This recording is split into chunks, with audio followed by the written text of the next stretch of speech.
out again as Mayo and Cork compete for a place in the quarter-finals of the All-Ireland Series here in Limerick. Let's take a check on the teams, beginning with Cork. Now, we were expecting 5 changes to the team that lost to Kerry in the Munster final, but there's been another late switch, and number 16, Ryan Price from the O'Donovan Rossa club in Skibbereen, has been recalled to replace Ken O'Halloran.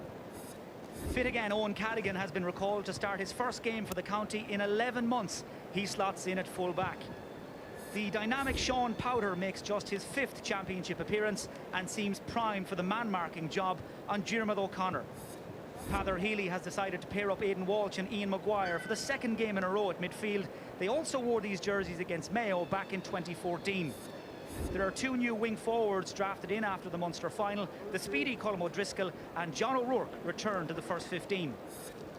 And Paul Kerrigan, who has started every league and championship match under this management, captains Cork from number 15, with the 36-year-old Donncha O'Connor recalled at full forward. All-star goalkeeper David Clark has started all of Mayo's 12 league and championship games this season and has kept 3 clean sheets in his last 4 games. It's a familiar-looking full-back line who have 5 All-Star awards between them. 3 of those belong to the versatile Keith Higgins. Footballer of the Year Lee Keegan is posted at wing-back. He made his championship debut against Cork back in 2011. Number 9, Tom Parsons, missed the win over Clare due to illness, but he returns today with Donny Vaughan dropping to the bench. There's no doubt that Aidan O'Shea has been Mayo's main man in recent weeks. He won 55 possessions in the 2 games against Derry and Clare. And there's 1 late change to the Mayo attack, with number 22, Jason Doherty, starting and Conor Loftus dropping to the bench. Cillian O'Connor is the Mayo captain. And in terms of who's waiting on the wing, Stephen Rochford has got a lot of big game experience on the Mayo bench, but none more so than 34-year-old Alan Dillon, while Peadar Healy keeps All-Ireland winners like Alan O'Connor and Colm O'Neill in reserve for the beaten Munster finalists.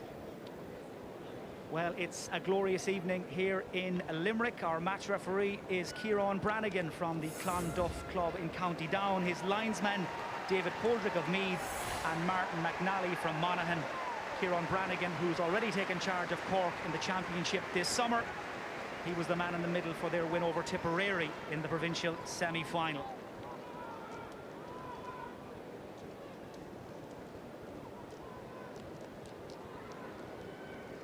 Well, a crowd of around 10,000 people expected for this round 4A qualifier. The vast majority of them, as you may have noticed already, have made the journey from Mayo. Estimates that they'll outnumber their Cork counterparts by some 10-1. And Dick Clerkin, it is almost like a home game for Mayo. Some fans in their seats 3 hours ago. Yes, Mike, as I say, we might be in Munster, but the crowd is all Connacht, you know, and that's not going to make Cork's job any easier. It is tough for them having to go on the road and not see their support follow them. Unfortunately, they've probably got used to that, and they weren't expecting that to be any sort of motivation for them today. But listen, their backs are against the wall. They're just going to have to try and seek and deliver a performance today.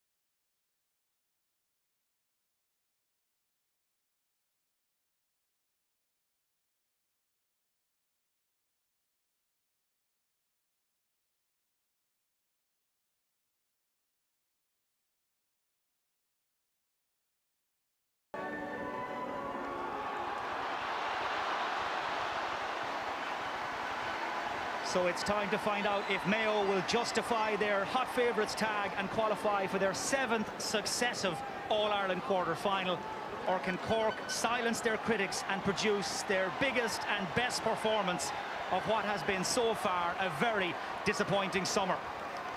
Well, Mayo won the toss and they've elected to defend the city end here at the Gaelic grounds in the first half. Now all eyes will be on the throw-in here. Aidan O'Shea has won the last 5 throw-ins he's gone in for in this championship campaign.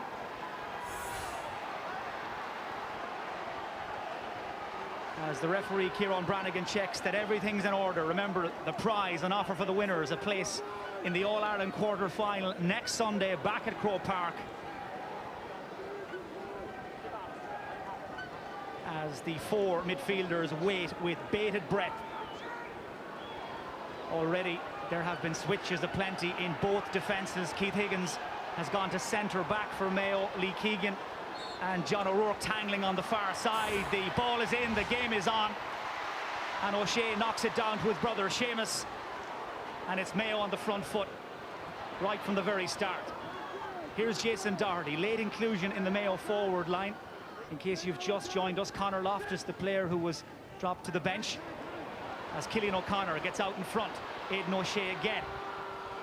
He's been on the ball a handful of times already. As Cork set their defensive screen and Kevin McLaughlin tries to pick out Diarmuid O'Connor, who's made a run into the left corner.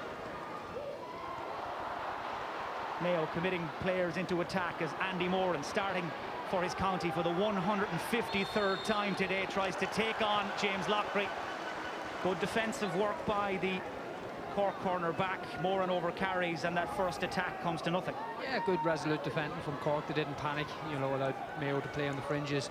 You can see early on though, Owen Callaghan is looking to pick up Aidan O'Shea directly, so you can see sort of robust man marking policy is going to continue, I'd reckon, for the rest of the game. Man stretching his legs on that far side is Jamie O'Sullivan, wearing 4 today with Cadigan back in the Cork team. Good strong run. Cillian O'Connor it was trying to hold him up. Help arrives now from Ger Cafferty and Keith Higgins as the Cork man goes down, and the referee moves in slowly and signals it's a free in. Ball touched on the ground, but that was a defence splitting run from Jamie O'Sullivan. It was, and it was just I can only imagine Ger Cafferty thought there was a free given out because it was very obvious and sloppy defending on his part. He clearly rolled the ball in front of the referee and give Kieran Brannigan no option but to give Cork a very handy opener. So first shot at goal for Donncha O'Connor, turned 36 back in April. This is first start of Championship 2017, a nice handy one, and Cork hit the front. Yeah, Donncha, as I say, 36 years of age, a stalwart for Cork football, needless to say. He'd be glad to get off the mark, and that'll be a nice wee score to settle Cork into this game. Precise restart by Mayo as Keith Higgins gets a touch and gets his head up. Out to the Footballer of the Year, Lee Keegan. Cut his teeth in the Championship against Cork 6 years ago. As Higgins ambles forward again, everybody tightly covered inside, ball delivered into the space. Jason Doherty drifting across, Michael Shields the nearest Cork man to him, as Andy Moran makes his break from the edge of the square. Boyle on the overlap. Moran demands the return pass, tries to step away from Loughrey. Patient build up by Mayo as Cork tried to come out and meet Diarmuid O'Connor. And that's good pressure by Sean Powder, but he was fouling Diarmuid O'Connor, says the referee Kieran Brannigan. Free quickly taken. Chris Barrett content to go back to Higgins. Just 2 players inside the Mayo half right now. Everybody has been sucked downfield. Harrison, McLaughlin on the loop, and now Diarmuid O'Connor. Loses the ball in the tackle. Good pressure by Aidan Walsh, and away goes Ian Maguire. Cork, who made such a slow start in the Munster final against Kerry. They were 4 down inside the first 5 minutes. This is much better. Here's Paul Kerrigan, their captain. Steps by Barrett, steadies down and shoots just wide on the left. Nice build-up by Cork. Shot just off target. And that stemmed from some very good tight defending on Cork's behalf. I noticed it from the throw-in, and I haven't let it up. They were very tight on the Mayo attackers. They were getting contact on. Sometimes Cork are criticised for not being aggressive enough, not getting enough contact on in the early stages of this match. It's clear to see that they're bringing a lot more intensity to this game. Aidan O'Shea there, closed down quickly by Donncha O'Connor and fouled. Free quickly taken, but it doesn't stick for Jason Doherty. Cadigan leaves it behind. And the man in space on this near side is Mark Collins. Ian Maguire moves into position. Collins is the playmaker in that Cork attack, waiting for the run of Paul Kerrigan, who tries to time it just ahead of Harrison. Nice back heel, read by Harrison, and the all-star from last summer was alive to that cheeky little piece of skill by Kerrigan.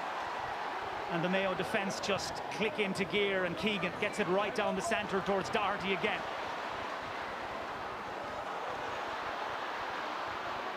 This is Seamie O'Shea. Tom Parsons waiting just ahead of him. Now he gets the pass, steps past the Cork defender. Thomas Clancy, though, does well to get back again and get a second bite at that and win possession for Cork. And Mayo leave empty-handed once more. Yeah, and again, great tackling from Cork's point of view. You know, Tom Parsons was in a very dangerous position. Cork didn't, no lazy rash tackles, got the turnover again and setting up another attack. Very promising start by Cork.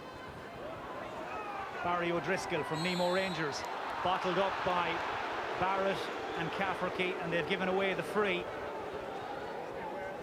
Heather Healy saying before the game he was looking for a response from his team. He was looking for them to get stuck in right from the get-go, and they haven't disappointed so far. No, and again you can see even Michael Shields, he lost out in that ball, but he is literally touch tight. He is hanging out of Jason Doherty every ball that's coming in there. He got the first turnover, but he was just breathing down his neck for the last time. You know, real intent has been shown by Cork in the early stages here. So Donncha O'Connor in his 48th championship game for Cork kicks his second, Cork's second, and the beaten Munster finalists ease into a 2-point lead. And not for the first time this summer, Mayo slow to get out of the blocks again. Yeah, and that's where a good free taker show, and with the experience, shows his value. You know, that wasn't an easy kick by any measure, but again he split the posts, and again that'll get both Donncha and Cork settled into this game really well. Mayo short with their own kick out, content to work it slowly and surely out of their own half. Colm Boyle punts it forward towards Doherty. Powder is again the first man to get a tackle in, and now Diarmuid O'Connor, last year's Young Footballer of the Year, takes Powder on the outside. Still O'Connor taken down just outside the 20-metre line. Well, that's what Diarmuid O'Connor brings to that Mayo forward line. Takes the direct approach, the shortest route possible to goal, and clumsy from Powder, and that's a free in. Yeah, full credit to Diarmuid O'Connor for the couple of the first attacks. You know, Mayo were a wee bit lateral, trying to recycle the ball. Diarmuid just took on the responsibility, drove at the Cork defence. This time Cork just weren't as tidy in their tackling and giving Cillian O'Connor now an easy opportunity to pull one back. Cillian O'Connor, top scorer in 3 of the last 4 championships. No surprise that he's Mayo's leading scorer this summer as well. Opens his account, settles a few Mayo nerves, and after 8 minutes, Cork leading by 1. That's risky from Ryan Price. Cork get away with it though, and it's cleared by Colm O'Driscoll. Cadigan thought about the return pass to O'Driscoll instead. Jamie O'Sullivan leaves it behind as Aidan O'Shea got too close for comfort. Ball picked by Sean Powder. Made his senior championship debut last summer, but has settled in very quickly to the Cork team. Now Barry O'Driscoll, who's drifted outfield. He's brought Chris Barrett with him. O'Driscoll fires this in. Wouldn't be renowned as a scorer, and that's away for Cork's second wide after 8.5 minutes. Yeah, again, and going back to the Munster final, one area we've been very critical of Cork was the shot options from distance. You know, there were pot shots in where you get the contrast from Kerry. They were always working the ball into the scoring area. You know, if they're going to go with that policy again today, you know, it's not going to serve them much better. They're going to have to be a bit more patient, try and work a better scoring opportunity.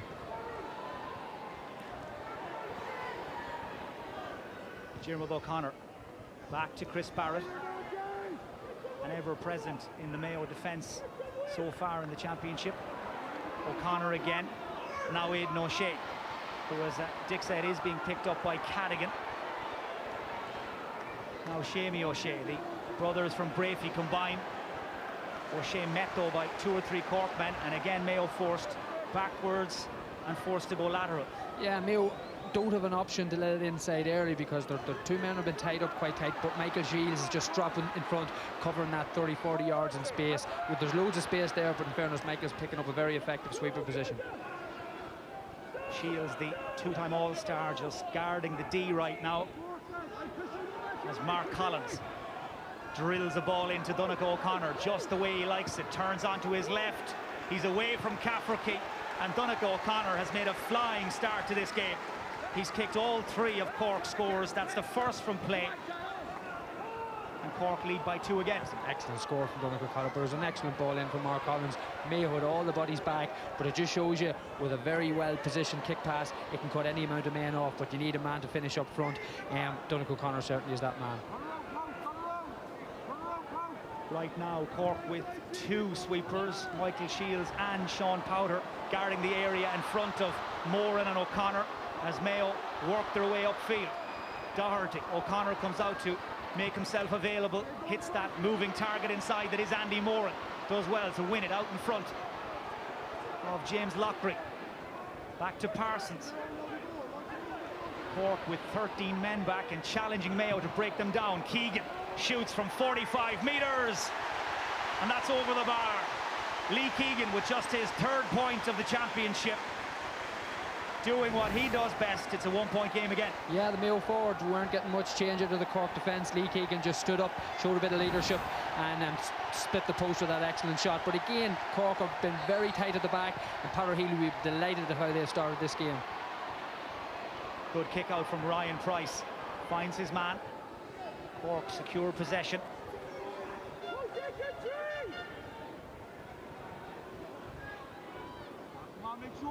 Noticeably, Ryan Price so far avoiding kicking to the contest between Walsh and Maguire and O'Shea and Parsons. Yeah, again, Aidan O'Shea is at his most dominant when he's contesting 50-50 balls around the middle.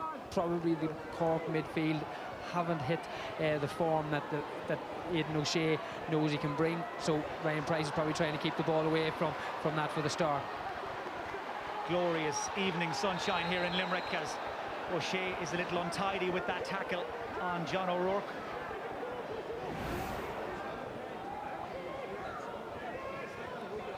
I think looking ahead for the rest of this game, one feature we're probably going to see both full forward lines in each team that wouldn't be known for their pace, and I think you're going to find that both sets of defence are going to be comfortable in tying them up, getting it very tight. So in terms of, there'll be a lot of play probably in around the middle third, because they'll find it very difficult to let in quick early ball. So O'Rourke takes the free, he won himself.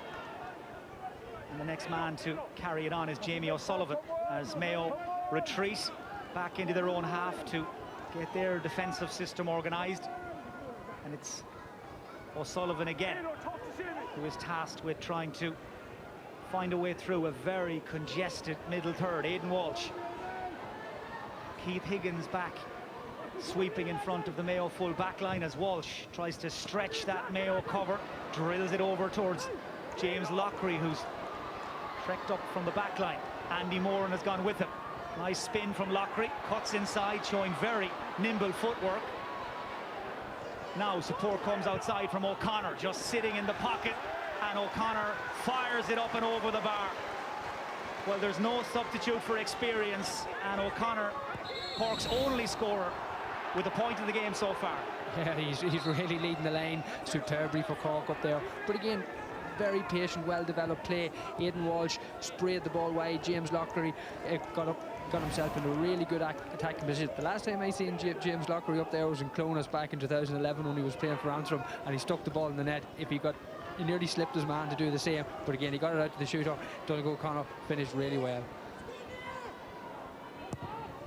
So O'Connor, one of the survivors from that All-Ireland winning Cork team of 2010, leaves us with double scores as O'Shea grabs that kick out on the mark, takes it quickly, sets Tom Parsons away. Keegan roaring for it as he runs on the overlap. Parsons goes through, goes alone, and Parsons scores on the run. Mayo in full flight.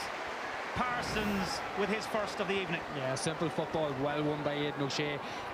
as we spoke a few minutes earlier, you know, Ryan Price, you can see he doesn't want to let the ball back out there. Aidan won a very clean, quick ball in, and again, Tom took the responsibility, took a simple score. Well, it's been a really bright start to this round 4A qualifier. Cork setting the early pace. Mayo staying within touching distance as Kevin McLaughlin puts the squeeze on the Cork man over there. Managed to just about keep it in play as Ian Maguire hit a point in the Munster final, finds some space on this stand side where the majority of the big crowd have based themselves. Paul Kerrigan, another of the 2010 All-Ireland winners. Colin Boyle and Brendan Harrison get in. Nicely done by Harrison. Ball just squirted back to him, and away he went. Shamie O'Shea, just one man up for Mayo. Andy Moran, he's the go-to man. Just took his eye off the ball though, and there to win it back was Lockery again. Here's Ian Maguire from the St. Finbarr's club, popping up now on the left wing. Collins thought about the pass, shot blocked by Doherty. Maguire, first man to react to the break. Higgins making a nuisance of himself. And the referee adjudges that ball to have been touched on the ground, free out. Yeah, but again, it was a silly shot option by Mark Collins. You know, it was really a shot to nothing. There was men around him.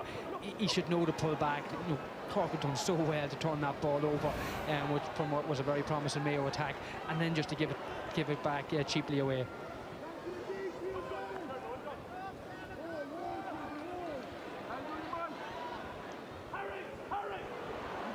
Jason Doherty breaks the first tackle, delivers it into the corner. Andy Moran again gets there first. A willing and able target man. Back to McLaughlin. Very ambitious. Tried to thread the eye of the needle, and Aidan Walsh in to win it back for Cork. Now Mark Collins. There's nothing for him to hit inside. He's got to wait for support. Kerrigan makes a burst at an angle, but he ran right down a blind alley there. 3 Mayo men waiting for him, and now they'll try and hit Cork on the break. Keegan. Diarmuid O'Connor makes himself available. Andy Moran in on the edge of the square. O'Connor instead goes across to McLaughlin. Now they're looking for Moran. Gets there in front of Lockery. Spins away, Moran's in, and the sides are level for the very first time. And Andy Moran, who's running himself into the ground in there on that full forward line, gets what he deserved. I love watching Andy Moran play football. He is so intelligent in the inside forward line. There's some people might try and say he's done because he's about so long. Andy Moran has so much still to offer Mayo football. Like, he just makes his runs so well. Kevin McLaughlin spotted that run, laid the perfect ball in, and he just took the simple score. Mayo crowd find their voice now. Their team have hit 3 of the last 4 points as play has stopped here, as James Lockery, I think, received some attention. Injured himself there as he tried to keep tabs on Andy Moran, and it doesn't look good. No, you can see Kieran Brannigan signalling to the line that a switch is needed. Unfortunately, James looks to be in a lot of discomfort there. He probably knows something serious has happened, so that's very unfortunate for him. Well, let's take another look at exactly what happened. As Moran changed direction quickly, Lockery just seemed to twist awkwardly. He's in his 5th season with Cork, as Dick mentioned earlier. Started his inter-county career with Antrim. He's a tough bit of stuff, and he's doing everything he can to stay on the field. Yeah, and when we came down to Cork in his first few years, he really was a leader for them. He had some superb performances. When he left Antrim, it was a massive loss to them. I know sizing up against him a few times, he was a very formidable player. If he has to go off there now, he will be a loss. Well, Cork have brought in number 20, Kevin Crowley. Despite James Lockery's best efforts, looks like he won't be able to continue. But Crowley, who started the Munster final defeat to Kerry, slots right in as Pather Healy weighs things up. Almost 20 minutes gone. Level pegging in the sunshine here in Limerick. And certainly Cork will be fairly pleased with how things have gone so far. Aidan Walsh heard a call from behind him from John O'Rourke, but so too did Keegan. Nips in to pick O'Rourke's pocket, and now McLaughlin loses his footing as Shamie O'Shea makes a run on his outside. Pops it in front of Andy Moore. Toe poke by Diarmuid O'Connor, added to by McLaughlin. And it all works out in the end for Mayo. Shamie O'Shea, Andy Moran again. Aidan O'Shea coming at pace like a juggernaut through the middle. Fires it out to Diarmuid O'Connor. Cork with 13 men back. Here's Andy Moran. He has time and space, and he shoots it away to the right and wide. That's Mayo's first miss. It comes in the 21st minute. Yeah, we're going to be critical of Cork and their shot options. We have to be the same for Mayo. What's good for the goose and all that.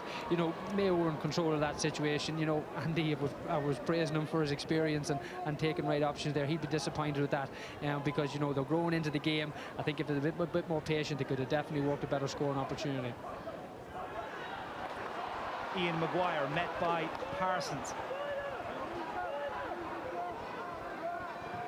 Mayo making it as difficult as possible for Cork to work the way out of defence, but now there's a little bit of space for O'Driscoll, or at least there was.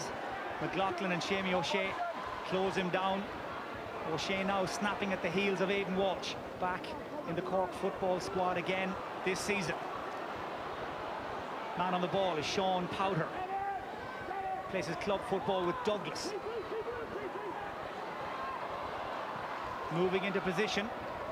Hasn't been spotted, it's Kevin Crowley, but that's away to the right and wide, and he had options, needed to be a little more patient, but perhaps a rush of blood to the head. That's Cork's third wide. You know, cornerbacks, with all due respect, are cornerbacks for a reason. You know, he'd done very well to open up the play. You don't know if O'Connor was coming off his shoulder. He'd been flawless so far. He should have been just giving him that ball to see could he work a better score.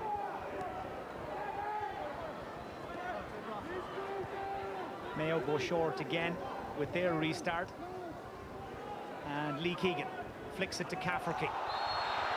High from Donegal O'Connor, and going by the referee's body language, looks like the first card of the day is coming. Yeah, it'd be a yellow card, a high tackle, but again, some people might say it's a good foul coming out from there. That's what you actually want from your full forward line. A lot of teams would talk, slow the play down, allow your defenders in midfield to get back and get set up, slow that down. You don't want to be picking up yellow cards though, because again, 20 minutes in, Donegal's going to be on the pitch for the whole game. He's going to have to tread carefully now. Almost 10 minutes since Cork last scored. Mayo have hit 2 points since.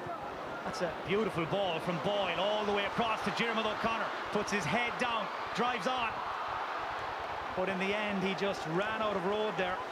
I think he feels he was nudged in the back, but when he does move up through the gears and open up that throttle, O'Connor, very hard to live with. Yeah, that's a lovely ball to get that you're just running onto. You don't have to break straight and you get the edge on your man. But in fairness, you know, all credit to Owen Callaghan. When players are that close, it can be very difficult to tackle and not give away a free. He done very well. That will go down officially as Mayo's second wide of this game, as O'Rourke releases Maguire. Nobody tracking his run. Barry O'Driscoll makes his move. Couldn't get the shot away first time. Now he does. And after missing with his first attempt, Barry O'Driscoll from Nemo Rangers nudges Cork back in front. Yeah, that's the first ball. Barry, he's a corner forward. He's got the ball in the scoring area. That's what Cork have to be taking their shot options for. It wasn't the most impressive strike, but he was in the right area. The margins were much better. He got his score. David Clark mixes up the kickouts and Cork win possession. Powder just loves to run hard at the opposing defence, and still going. Powder goes to ground. Higgins is after him. Clark comes out to meet him. Free out for over-carrying against Powder.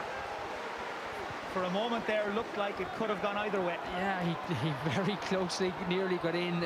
He just, in fairness to Colin Boyle, he is so tenacious. He wasn't giving up. I think he just got the benefit of the doubt. He was a wee bit close in terms of the tackle, but in fairness, it was very committed running from Sean Powder. Shamie O'Shea to Kevin McLaughlin. Diarmuid O'Connor coming at an angle. His brother Killian calls for it. He'll take it from here, trying to knock it around the corner to Andy Moran, and does just that. Aidan O'Shea calling for the pass. Andy Moran delays it. Now O'Shea gets it off his weaker right foot. It's very close, but it's over. A first of the day for Aidan O'Shea, who made an awful lot of ground up to get there to support Andy Moran. Deadlock again. Great score. Not too often you'll see Aidan O'Shea kicking points of his left foot, never mind his right. Great confidence for him. Again, coming from great running from Andy Moran inside, well found by Diarmuid. He was well tied up, didn't rush his shot, got it Aidan O'Shea, took a score well. So Aidan O'Shea marks his 100th appearance for Mayo with his first point of the evening, level for the second time. As Mayo again apply the pressure. Aidan Walsh being pursued by Seamie O'Shea. O'Shea not prepared to take no for an answer, and Doherty in to win it back, and Boyle could be away here. Mark Collins trying to make up the ground he'd lost. Cillian O'Connor drills it high and over the bar. Well, when Mayo move the ball at pace, they're a totally different proposition, and they're back in front.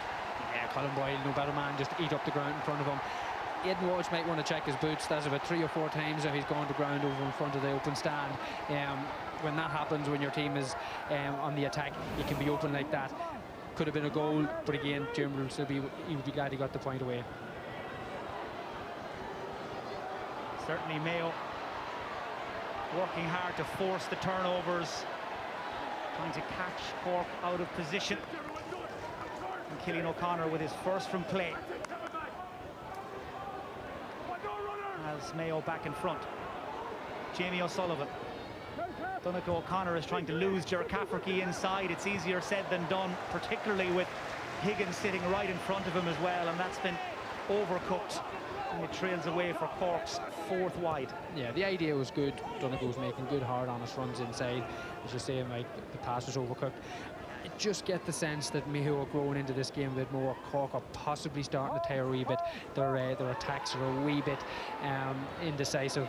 It's going to be a critical 5-10 minutes now for Cork, that they don't let Mayo get away going into the half-time. Cork looking for a win today that would put them into the last 8 for the first time in 3 years, as Lee Keegan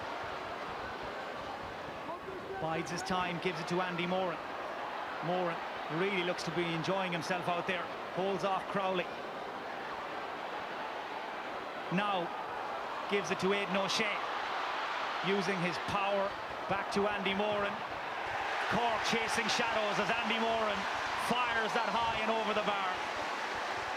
Well, no player has lined out for Mayo on more occasions than Andy Moran. He's been doing this since 2004, and he's just kicked his team into a 2-point lead. Yeah, and as efficient as ever. Again, great patience. You know, in fairness to Cork,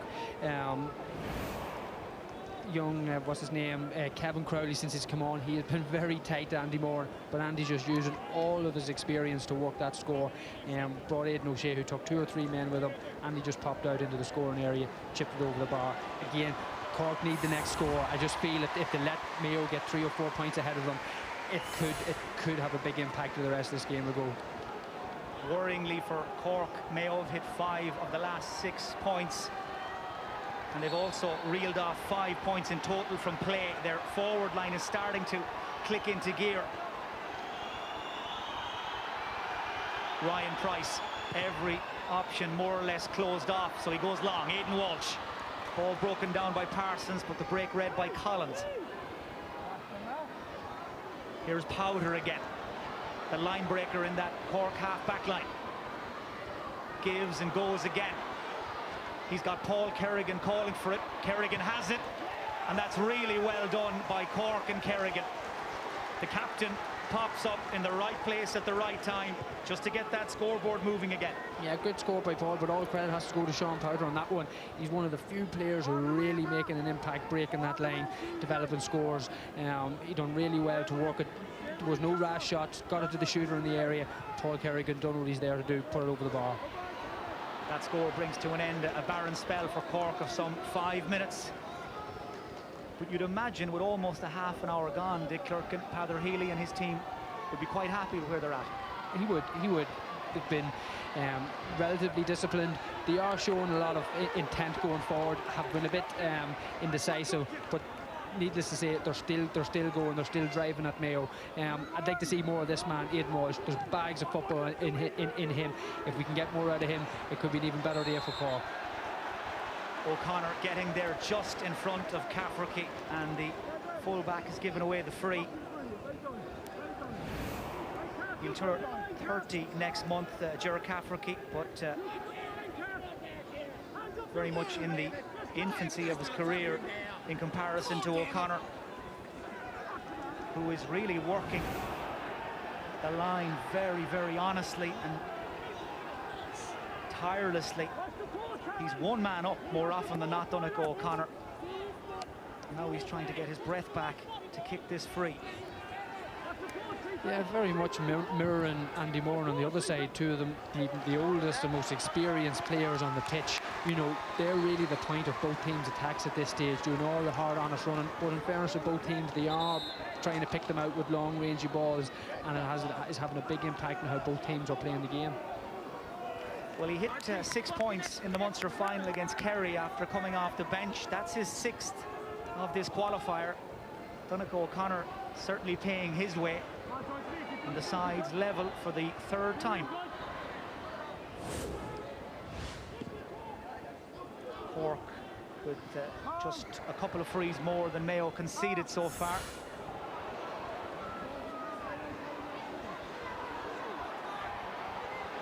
Doherty trying to dig that out, left behind by Higgins, and now John O'Rourke steps away from Boyle, tries to burn off Keegan.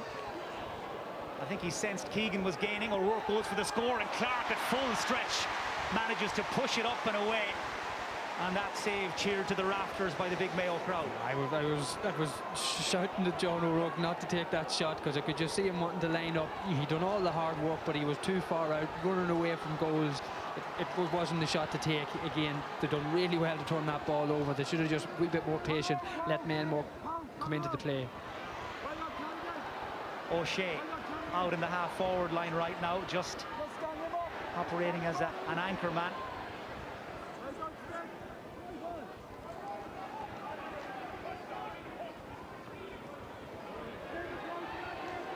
Shamie O'Shea feels the right option is to drive down the centre of that Cork defence, but it turned out to be the wrong one. Really good pressure by Maguire and Jamie O'Sullivan. They just ushered O'Shea inside, wrapped him up, free out. Yeah, Jamie O'Shea is such an honest, hard-working player for Mayo, but one of his faults is sometimes he can put the head down and not know when to come back, and that was one of those occasions. Cork just mopped it up.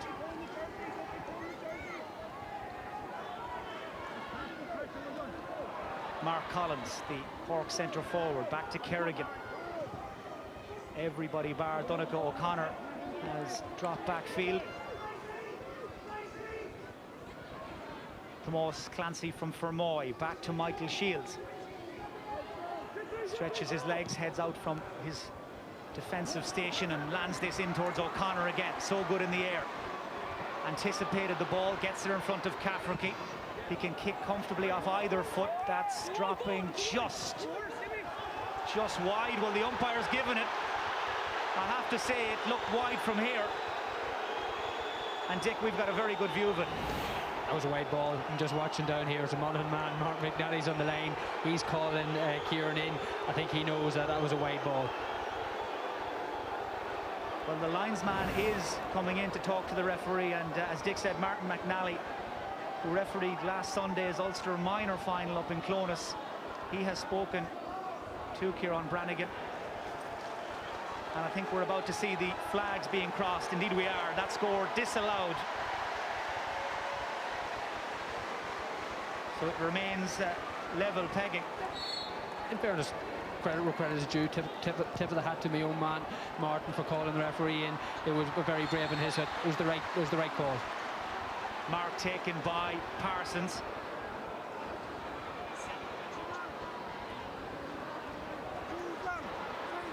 Keith Higgins, the three-time All-Star, back to Aidan O'Shea. Outside to Cillian O'Connor, times his run, doesn't catch the shot cleanly though, but there was a foul on Aidan O'Shea as he played the pass. Referee is going to bring it back. Well, a stat popped up during the week that he had won 13 frees, Aidan O'Shea, against Derry and Clare in the last couple of qualifiers, and he's drawn his fair share again today. Yeah, and there's probably 13 he should have gotten, didn't. Again, a black card. I'd seen that happen. Again, I didn't think it was technically possibly a black card, but does Jamie O'Sullivan deserve to have to leave the field of play? That's the whole problem with the black card. It'd be very unfortunate. Well, would you believe it's the second game in a row that Jamie O'Sullivan has been black carded in, and here's why. That's seen as a deliberate body check by O'Sullivan on O'Shea, and Kieran Brannigan very definite about it. Looking at that, to be fair, Jamie didn't make any intent to pull out. You know, he had plenty of opportunity to turn the shoulder back or stand up. He drove the shoulder in, and in fairness, you know, Kieran was left with no other choice but to issue the black card. Cillian O'Connor with the free. That's his third point of the evening. 2 from frees. It's enough to ease Mayo back in front.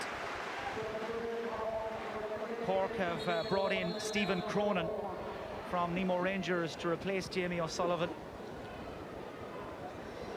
And Cork have dipped into their bench probably a little bit earlier than they would have liked. You know, it is warm, the intensity is high. That could have a telling factor coming down the home straight when you're looking for your bench to come in, that they've used up 2 of their subs already.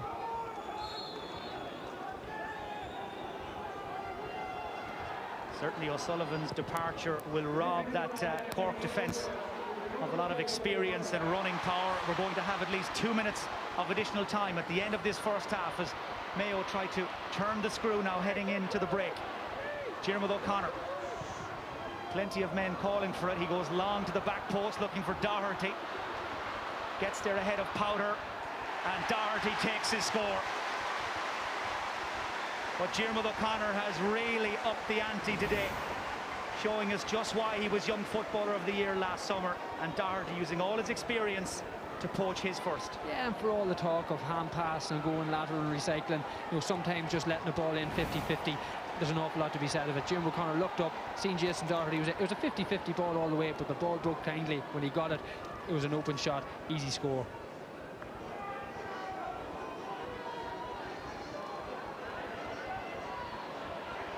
Cork, of course, 4 down at half-time in the Munster final. Looking at going in here behind at the break as well, unless they can get something going quickly. Brendan Harrison from Ahamore there to tidy up. And Mayo move it clear very swiftly. Aidan O'Shea to Parsons. Now McLaughlin. As Cillian O'Connor fills in at full forward and makes his move. Holds off Crowley, so strong O'Connor. Checks inside. He seems determined to go it alone. Absolutely superb from Cillian O'Connor. The Mayo captain leading the line and pushing his team 3 in front. I just see Stephen Rochford, he was up watching the game beside us here, bouncing out after that score. He'd be delighted with that. You know, they're going in 3 points up. 3 minutes ago they were a point down until that score was turned over, and they bounced back straight to get those 3 points. A very, very strong finish to the half by Mayo.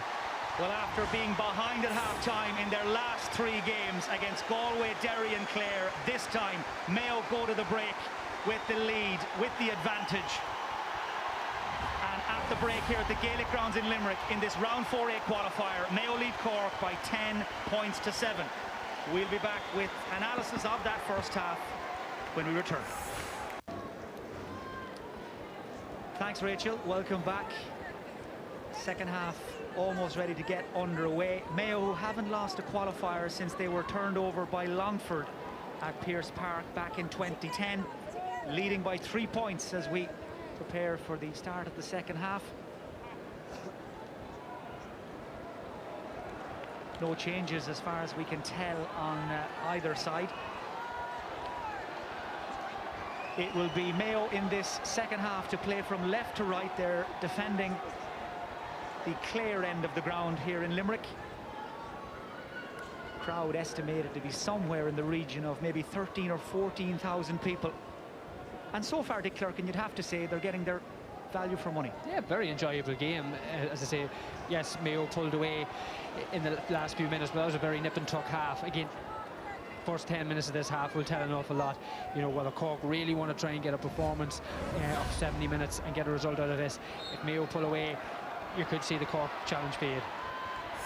Well, Mayo have only beaten Cork 3 times in championship football over the last 100 odd years. A 4th win today sends them through to the quarter-finals for the 7th year in a row. We await Cork's response. That shot from Kerrigan, half blocked. Attendance confirmed, by the way, 13,545 people. Just a sloppy effort from Paul Kerrigan, sort of half-hearted. He sort of threw a leg at it. Again, they're getting another opportunity here now after sloppy play from Mayo coming out. Aidan Walsh there was just receiving attention off the ball. Looks to have injured himself as Powder tries to knife his way through. But that's been kicked into the terrace behind David Clark's goal for a Cork miss. Yeah, they didn't learn from that first miss. Again, you contrast that to Mayo's attacking in the first half, Mike. You know, they got 10 scores from 11 shots.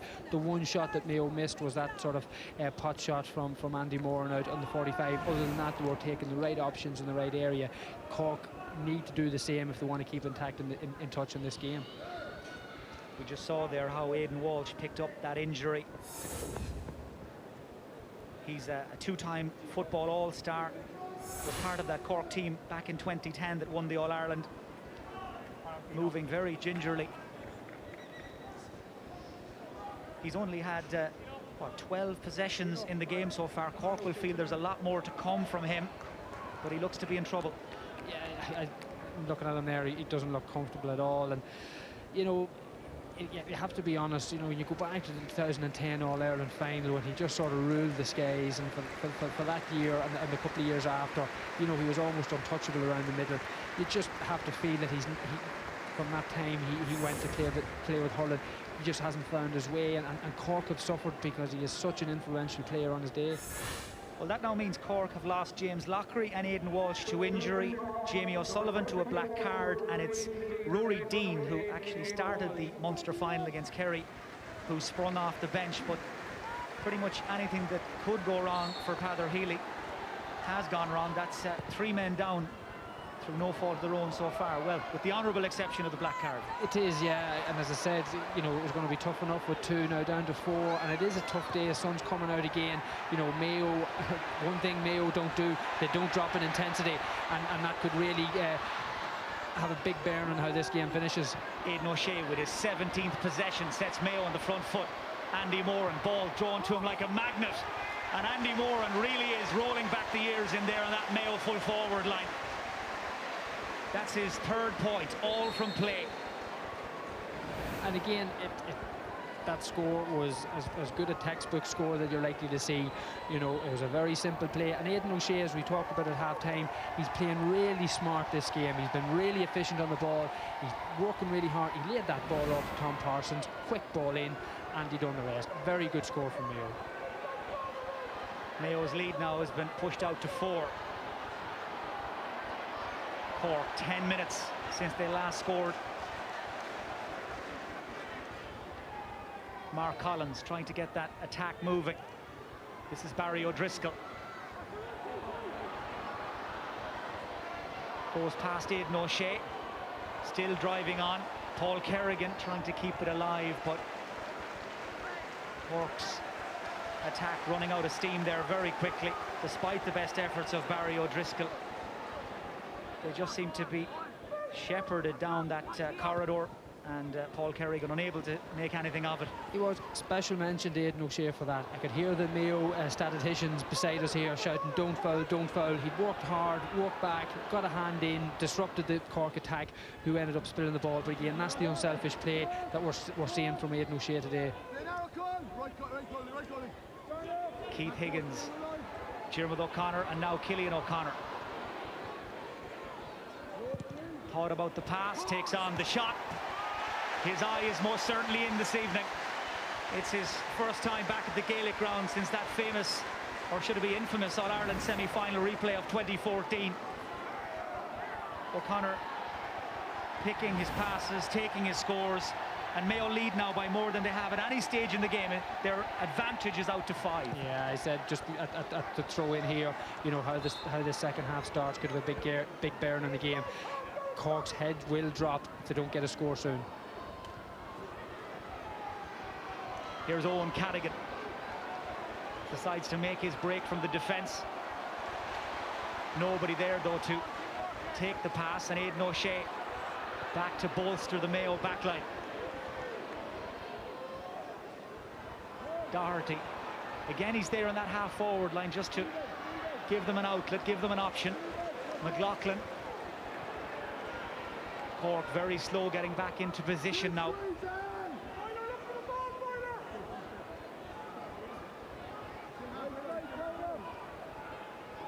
Aidan O'Shea, here's the call from Keegan. Just goes by Barry O'Driscoll. Eating up the ground, Andy Moran.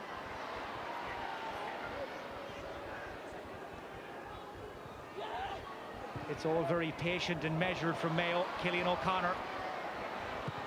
Michael Shields there just couldn't keep up with him. That's 6 points for Cillian O'Connor. 4 from play. And this looks very ominous for Cork. Mayo are starting to stretch their legs and enjoy what is a beautiful evening here. And they're playing some equally lovely football. You know, they're using the ball very well, been very patient, you know, right throughout the team from midfield to attack. They're using the ball, taking the right options and taking the simple scores. Worrying times for Cork. Sean Powder. Now Ian Maguire, and it's Rory Dean who makes the break to the left. Donegal O'Connor. Pushed into the centre by Cafferty. O'Connor rides the challenge. Cork need this. O'Connor unable to get it on target. Well, he's been carrying the can up front for his team so far. And again, there had to go it alone. That's away for Cork's 8th wide. He'd done all the hard work. He'd won it well. He had taken a very hard run to get himself into a good shooting opportunity. Was within his range, just drifted right. Cork needed that score, however. Just down underneath us, we see Stephen Rochford has made his way down to the touchline for this second half. Watch the first half from up here in the stand. And he's getting ready to bring Paddy Durkin, who missed the win over Clare, into the game. Aidan O'Shea this time has his progress halted by Powder.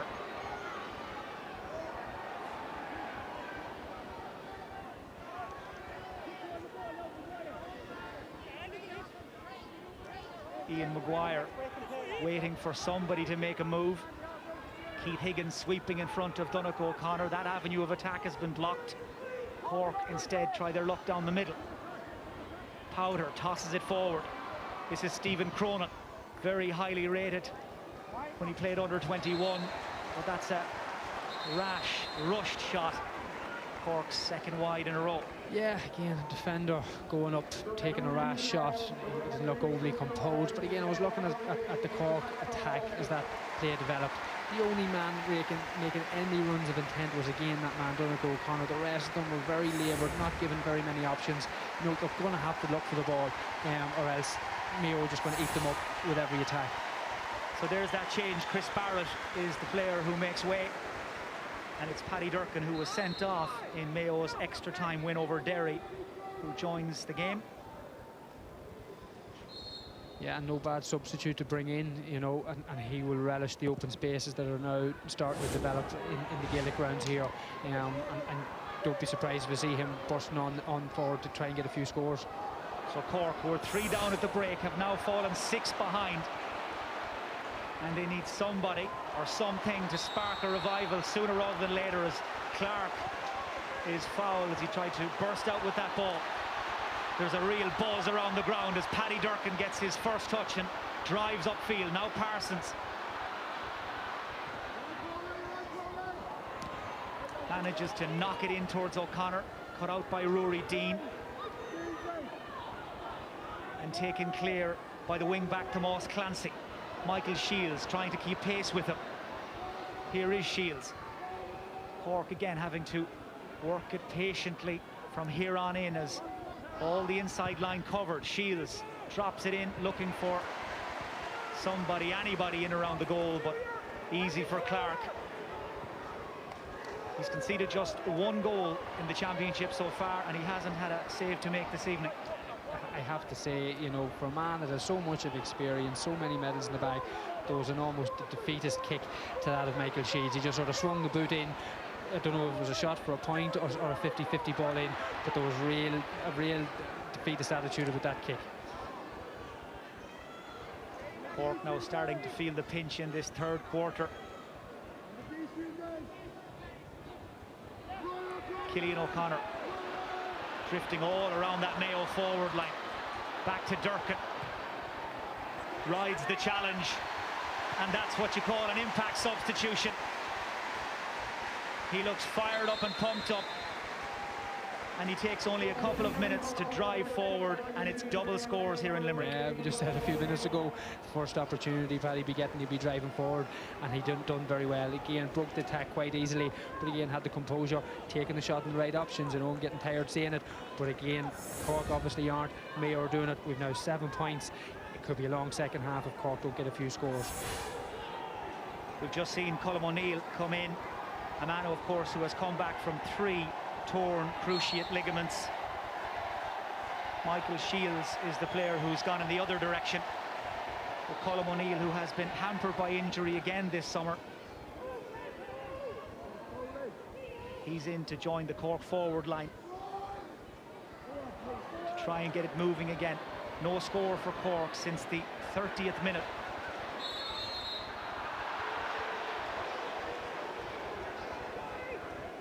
We have to give credit to Sean Powder here. In fairness, from the off, he's been one of the few Cork players, probably along with Duncan O'Connor up front, that have sort of kept at it, kept driving, a bit of pace, a bit of intensity about him. Unfortunately, there's just not enough of him at the minute. Paul Kerrigan does well to get that to Barry O'Driscoll. He's got goal on his mind. He swings the boot at it, but he was pulled back by Colm Boyle just on the edge of the large parallelogram. Well, he only had one thing on his mind, and Boyle, I think, knew it as much as anybody. Yeah, I suppose the free was going to be given back a few yards for the first offence, so he tried to allow the attack to develop. Again, this is an important score for Cork to get back. It keeps them in touch, but again, that came from good hard running. Just need to see more of it. That's Cork's first score in nearly 20 minutes, kicked by Donncha O'Connor.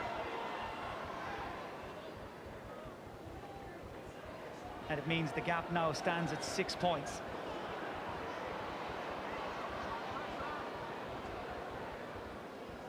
But for so many years in this championship fixture, Cork held the upper hand, beat Mayo in big championship games at Croke Park in 89, 93, 99, 2002 as well. But it's all changed in recent years. Mayo bidding to make it 3 wins in a row for Cork in the championship, if they get out of here with a win this evening, as John O'Rourke waltzes his way through. Nobody laid a hand on him. That's 2 in a row for Cork, and it's a first of the evening for John O'Rourke. Yeah, good score, Mayo. Just a wee bit too casual coming out with that ball. Cork turned it around very well. Colm O'Neill will be glad to get that first touch, set up the play well, and a lovely wee score from John O'Rourke. Keeps them in touch.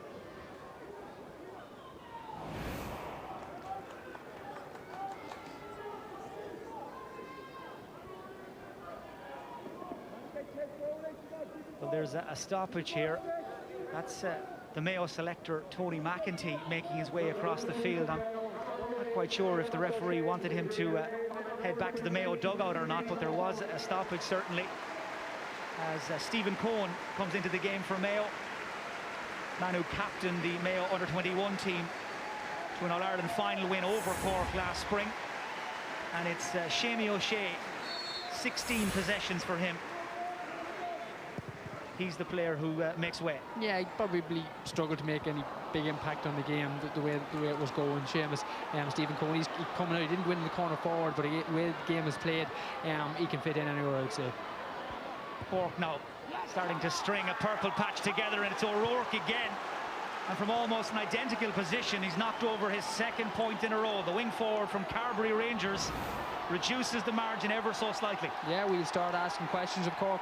a lot of the people watching the game would have been asking them as well. They're starting answer back to 4 points. Again, if they can pull that back, keep it tight, at least get it to the home straight, they have every opportunity to get a result here. Well, Mayo had rattled off 4 points in a row at the start of this second half. Looked to be in cruise control, but Cork now mustering up a rally. Ian Maguire outside to O'Neill. You'd bank on him to score from there, and O'Neill does just that. And now Cork perhaps starting to show what they're made of. Yeah, and Mayo, in fairness, they have taken the foot off. I think they just got a wee bit too comfortable and casual, stepped off in intensity, and Mayo have exploited it. Colm O'Neill has made an impact, set up one score, comfortably took the other one. He'll need to be watched. So less than 20 minutes to go in this qualifier. Cork have hit 4 points in a row themselves. And very quickly, Mayo's lead pared back to 3 as Ger Cafferty, a man who has never scored for Mayo in the championship, decides to venture forward to McLaughlin. That's a foul by Donegal O'Connor. Quickly taken, Cillian O'Connor makes a break out to that left wing to his partner in crime, Andy Moore, and O'Connor again flicks it towards Aidan O'Shea. Just took a deflection on its way through. O'Shea using his power, back to O'Connor. And O'Connor takes the sensible option, takes the point, just to check that Cork run, just to settle the nerves a little again. Good play. Aidan O'Shea starting to show his experience on the pitch, which is what Mayo people wanted to see. I would love to watch this game back and show how efficient he has been with the ball. I can't recall him giving the ball away once this evening. Again, how many times have we seen in those positions trying to take on half a defence and get turned over? He knew he wasn't going to get the shot off, give the ball off to Jim O'Connor, who comfortably put it over the bar. Very sensible play from Mayo, led by Aidan O'Shea. That brings Cillian O'Connor's personal tally to 7 points, 5 of them from open play.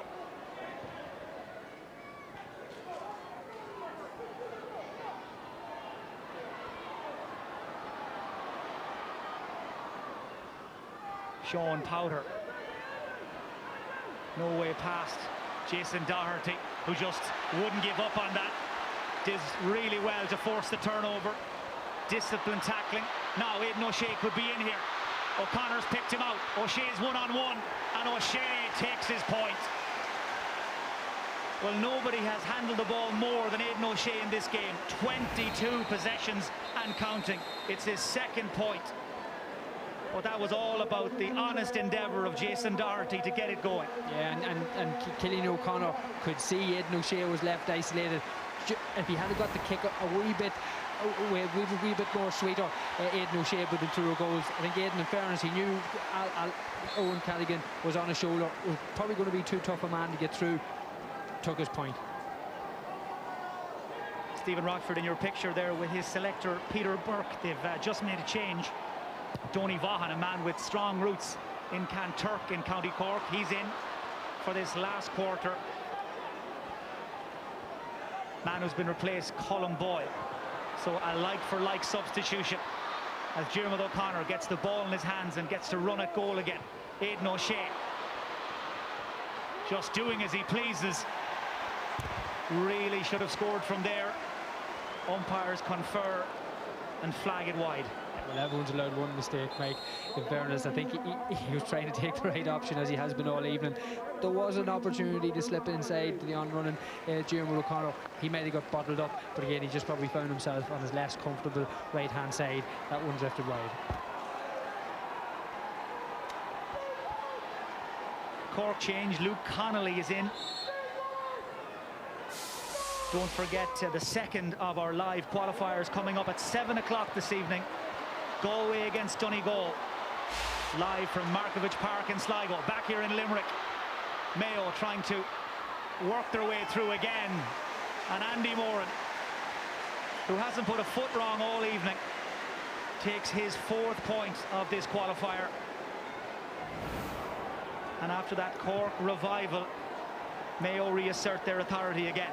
Yeah, again, Mayo have upped the intensity again. They took a bit of a breather there, allowed Cork back into the game, but they're chasing Cork down, trying to turn over the kickouts, not let them get back out, and keeping the scoreboard ticking. More importantly, they're back into a comfortable 6-point lead.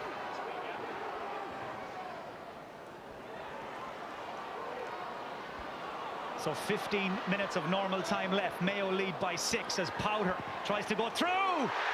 Fantastic finish from Sean Powder. It's the first goal of his Cork Senior Championship career, and what a time to get it.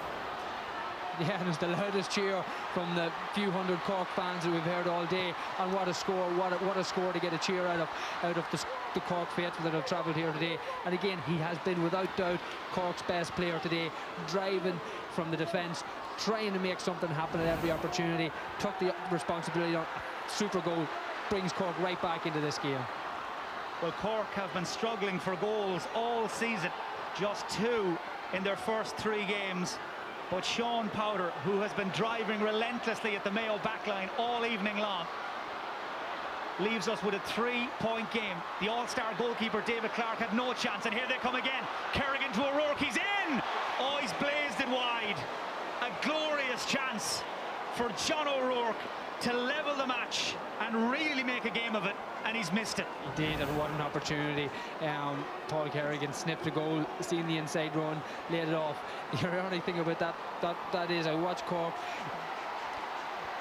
practicing goal scoring opportunities just before the game. It was obviously something they wanted to work on from the Kerry game where they missed a few. They took the first one. Had they got that second one, what a game that would have made of it. Well, it's only a very small band of loyal Cork supporters that have made the short trip to Limerick this evening. And they were out of their seats as Sean Powder, a man who played minor hurling and football for Cork just a couple of years ago, grabbed his chance with both hands as Lee Keegan fouls Mark Collins there off the ball. Well spotted by the referee. Mayo just building a move down the middle. Keegan penalised. He didn't spot the pull on Lee Keegan just before that. I did. You know, I'd say Lee Keegan will be very frustrated now if he gets a black card for this. It probably technically is a black card offence. We'll see what Kieran Brannigan does. There we go. Again, we've unfortunately have seen this a few too often times for Lee Keegan, but I can tell you he was pulled exactly the same way just before that happened. There we see it again. There was a tug on Keegan's jersey and then he tripped Mark Collins. He pulled him back in behind him. Yeah, very unfortunate, I would say. So a black card for Lee Keegan for that deliberate trip. And if Mayo are going to win this, they'll have to do it without the Footballer of the Year for the last 12 minutes of normal time and more. Here's Dean, he's gone straight through. Flicked by Clancy and pushed over by Clarke. What a save. Well, Mayo living very dangerously in around their own goal mouth, and Tomas Clancy bringing the very best out of David Clarke. It was, now in fairness, it was going over the bar. He got over, but again he was equal to it either way. But again, Mayo just have to be very careful. That's within less than 3 minutes to get in for 3 clear-cut goal-scoring opportunities. Taken one, could have easily had 2 more. Again, we're down to a 2-point game with Cork fighting a wee bit of energy. That Lee Keegan, we wouldn't call it sending off, but he will be a miss. Well, Mayo perhaps guilty of daydreaming a little in the last 5-6 minutes. Cork taking full advantage as Aidan O'Shea's gone down and David Drake is tangled up with Donegal O'Connor. Mayo wanted to take the free quickly, but instead the game will be stopped. O'Shea will get some attention and everybody will get a chance to draw breath. But this game has been turned on its head thanks to that Sean Powder goal, and we're in for some last 10-12 minutes. Yeah, and Donegal O'Connor using all of his experience there. He wanted to slow that out by hook or by crook. He did not want to allow a quick Mayo attack back down the field after gaining a bit of momentum. Allows Cork to set back up and try and get a turnover. So Paddy Durkin with the mark, O'Connor with the ball very close to the sideline, had no option there but to cough it up. And Kevin Crowley gets it down to Rory Dean, who has really torn into this game since he came off the bench, twisting and turning away from Keith Higgins into Colm O'Neill. So talented, so ravaged by injury in recent seasons. Back to John O'Rourke. Again, the marking is loose and O'Rourke fires it up and over the bar. Well, Cork are not going away. And as you said, that man Rory Dean has been really effective in around the middle third, just driving at Mayo, taking the challenge to them. Equal to that, Colm O'Neill has had a big impact coming in. He took about 2 or 3 Mayo players out of the play there when he brought that ball back. John O'Rourke making up for the missed goal opportunity a few moments earlier with a very well taken score. Point game on. Well, it's worth remembering at one stage early in this second half, Mayo's lead stood at 7 points. But Cork have come roaring back into contention. And with 10 minutes to go, there's just a kick of the ball between them.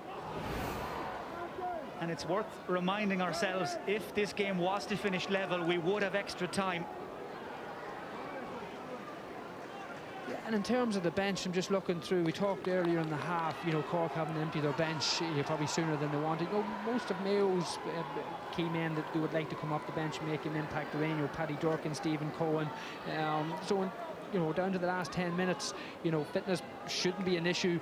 Anything can happen. Cork are in this game. The smallest thing could have a big impact on how this game turns out. Free, broken away from the Cork goal, picked up by O'Rourke, who's had a really good second half. Now Mark Collins.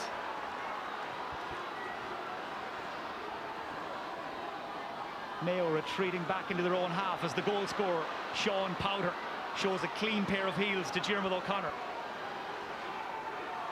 Through that behind Maguire, though. Parsons goes in for it with Collins. Now Stephen Cronin did really well to get that into his hands initially. Gets a second bite. Referee happy enough to let it develop, and now Luke Connolly. Mayo trying to scramble back into defence. Connolly knocks it in around the corner for Colm O'Neill, who just couldn't get down there to gather it. And that will run away for Cork's 11th wide of this qualifier. But make no mistake, they're right back in this, and they're bringing in Michael Hurley from Castlehaven to try and keep that Mayo backline honest. I've watched this boy playing under 21s a couple of years ago. I was really impressed. He is lightning fast. If he can get inside, I want to see him inside to try and move that Mayo full-back line around, try and open up the space, because there is scores in him. He's that bit of pace that you want coming in the last 10 minutes to make a difference, because this game is there for Cork to take if they want. Mayo have stepped off the intensity. It can be sometimes very difficult to get it back.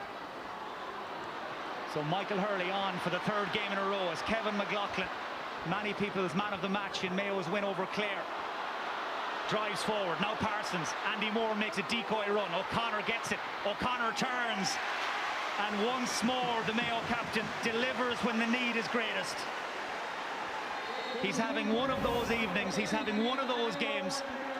And Mayo just have a little bit of breathing space again. Yeah, and again, it's textbook inside forward play. You know, he's positioning himself in the scoring area that he can just turn off left and right foot. You know, a defender's nightmare. He can turn on to either foot, and he's comfortable with both. He's been flawless so far from place balls and open play, and he's really been a leading line, along with Andy Moran up front for Mayo. That's 8 points for O'Connor as we watch Andy Moran's 153rd appearance for Mayo come to an end. He really couldn't have done much more. 4 points from play, and it's Conor Loftus who's into the Mayo attack. Yeah, you know, Andy sort of is getting used to being taken off at this stage of the game. I don't know if he was tiring enough. He's been very effective all day. It's hard to see how the man coming in could do an awful lot better, but again, fresh legs coming down the home straight is very important. That break won by Jason Doherty, but referee had blown his whistle. Well, in terms of turnovers, no separating them, 14 apiece. Cork have really upped their game again in the last 10 minutes.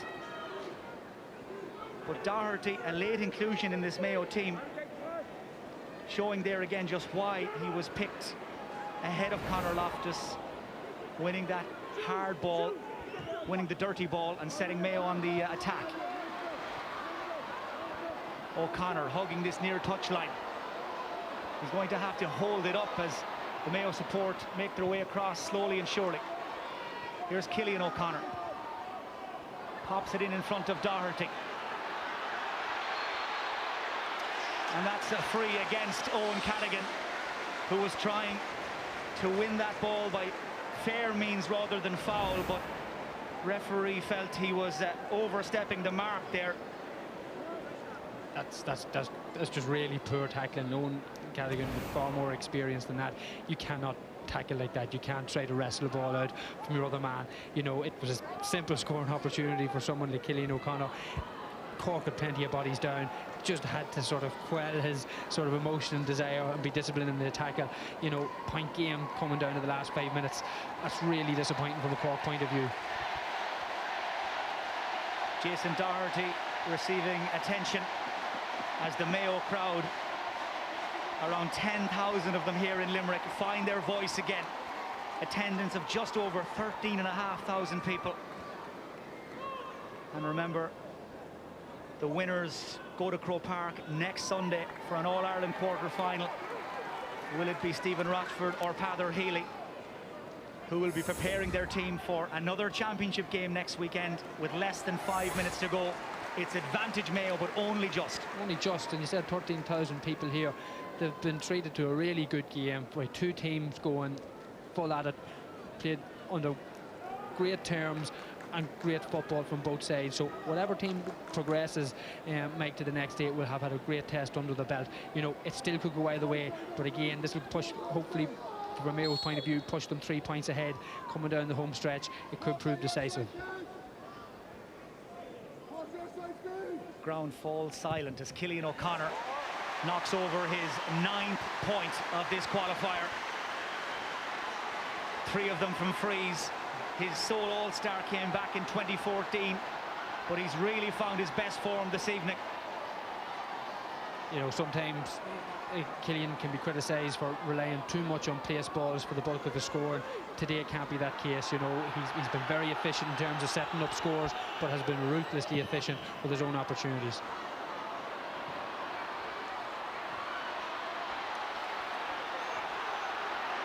Ryan Price delayed with the kick-out. Cork win it. That's high from Aidan O'Shea on Michael Hurley. Now Lee Keegan has already been shown a black card. All eyes on Kieran Brannigan, and it's a yellow for Aidan O'Shea.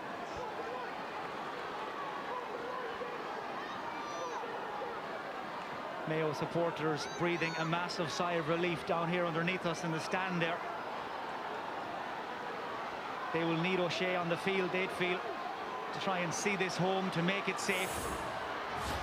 Mayo only beaten by 4 teams in the championship, stretching back to 2011. Kerry, Dublin, Donegal and Galway. Will that record stay intact after this evening? Cadigan back to Luke Connolly. Takes aim, Connolly shoots, looking for his first. And that's away to the left. 12 Cork wides, too many. Yeah, again, I think the shot possibly was the right option. You know, at this stage in the game, they're going to have to take every opportunity that's provided. It was within his range. He felt comfortable, just drifted left and wide again, coming down the home stretch. Every one of those need to count for Cork. David Clark from Ballina Stephenites goes long. Ball breaks inside to Stephen Cronin. Time is of the essence for Cork now. Here's Michael Hurley. Man unmarked is the goal scorer Powder. Drifts into pockets of space time and again.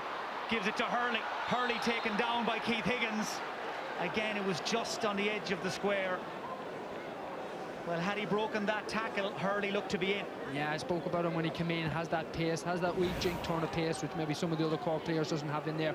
He was very close to getting away in there. Colin Boyd probably using a lot of his experience to slow him up. Didn't do enough to get a black card, did enough to stop him. That's all he wanted. So Mayo line the goal. 6 defenders and David Clark facing Colm O'Neill. Takes no chances, pops it over. It's their first score for 10 minutes. But it sets up a big grandstand finish here. Injury time fast approaching. It's much too close for comfort from a Mayo perspective. But Cork now ratcheting up the pressure one more time. Yeah, and you're going to have, you've been accustomed to now, I know it's 69 minutes, you're probably going to have 5-6 minutes extra time. That's the norm now, taking into account substitutions. So I'd say Cork don't need to panic. Again, they're 2 points down. There will be time to claw this back. Donny Vaughan using that energy and enthusiasm. Conor Loftus, and the man who saved the day and saved Mayo's season against Derry a few weeks ago, pops up with a very important score. Mayo with 3 points now between them and Cork, and that's absolutely beautifully done by young Conor Loftus. A super score again. On a normal day, mightn't have been that of a standout score, but when you're coming down the last few minutes of a big game with so much at stake, to take the composure at his age, a great score, taking his lead from Cillian O'Connor, who's been doing it comfortably all evening. Conor Loftus becomes the 8th Mayo player to score. Now tackling back as Tomas Clancy tries to make a few hard yards. John O'Rourke, Cronin, Luke Connolly has made a break just in front of him, and here is Connolly. Inside to Rory Deane. Connolly again, he could be in! Luke Connolly with the goal for Cork, and it's not over yet, far from it. The sides level in the first minute of injury time. And now we've got a game in our hands. Yeah, we said it a couple of minutes ago. You know, Mayo were coughing up too many goal opportunities. You know, they were doing their best to slow it down and close them up. They didn't do it on that opportunity, on that occasion. Draw a game. This game's there for the taking for either team here. Luke Connolly from Nemo Rangers, with only the 2nd goal he's ever scored in the championship, leaves us all square for the 4th time in what has turned into an absolute thriller here in Limerick, and there are still at least 5 minutes to go. There is, and it's really going to come down to, you know, the old cliche, who wants it most, who coming down the home straight will take the right options. Fitness, form, everything goes out the window at this period of a game. It's really standing up, taking leadership, taking ownership, getting the right men on the ball to make the right decisions. It's there for whoever wants it. Player who was injured there, Diarmuid O'Connor, just landed awkwardly when he caught that ball. Dr. Sean Moffat is in to attend to him. And these are worrying times for Stephen Rochford. His team have lost a 7-point lead. They look to be cruising early in the second half, but the goals from Powder and Connolly have changed everything. They have, and in fairness to Cork, you know, with all the questions that have been asked, but more so than ourselves at certain times in this game, they've come back and they've driven. Their subs have made an impact. That's what you want your subs to do. You have Luke Connolly coming in, getting a goal, Rory Deane setting up play. They've all made an impact. They've all been added a bit of freshness and drive, and that's the reason they're well in this game, coming down to the last few minutes. Well, we mentioned earlier, Cork had only scored 2 goals in their first 3 games. They've scored 2 here in the second half, as David Clarke's record of clean sheets comes to a spectacular end. Good to see Diarmuid O'Connor up on his feet there, just to the left of your picture.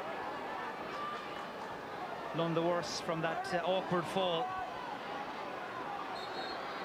But everybody here now at the Gaelic grounds on the edge of their seats. The next score could win this. Ball left behind by Stephen Cohen. Cork now with their tails up. Powder. Michael Hurley.